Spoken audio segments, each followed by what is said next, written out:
తల్లి లేదంటారు, శివుడికి తల్లి లేదంటారు. శివుడికి నిజంగా తల్లుండుంటే, అరే పిచ్చినాయన, ఆ దుర్మార్గులందరినీ మసి చేసి ఆ మూడో కన్ను చూడరా ఎలా ఎర్రగా కందిపోయిందో అని చెప్పి దానికి కాస్తంత వెన్నపూస పూసేదేమో పాపం మహాతల్లి. మీరు అభిషేకాలు అవి చేసి నిరంతరం నా కొడుకుని తడిపేస్తున్నారు, తడిపేస్తే చూడండి వాడికి ఎలా పరిచయం పట్టిందో అని చెప్పి అభిషేకాలు కూడా ఆపించేసేదేమో. ఆ కంఠానికి కంఠాభరణాలు పెట్టుకోక మెడలో ఆ పాములు వేసుకొని ఆటలేమిట్రా పిచ్చినా మహారాజు అని చెప్పి ఆ పావుల్ని తీసి బుట్టలో పెట్టేసేదేమో. ఒంటికి చల్లగా చంద్రం పూసుకోకుండా ఆ బూడిద ఎందుకురా నాయన అని ఆ విభూది కూడా పోయినిచ్చేది కాదు.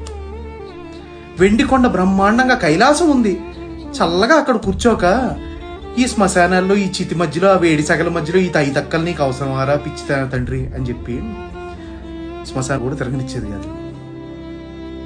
పాపం పిచ్చి మహారాజు తల్లి లేకపోయినా సరే ఆ అమ్మ అనే బొమ్మకు ప్రాణం పోసి మాతృత్వం అనే అమృతాన్ని మానవ జాతికి అందించి ఆయన మాత్రం తల్లి లేనివాడిగా అలా నిలబడిపోయాడు. పాపం తిన్నావా ఉన్నావా అని అడగడానికి అమ్మ లేకుండా ఎలా పుట్టాడో ఎక్కడ పెరిగాడో ఏంటో. అలాంటి శివుని నువ్వు నాకు అది ఇవ్వలేదు ఇది ఇవ్వలేదని నిందిస్తావు.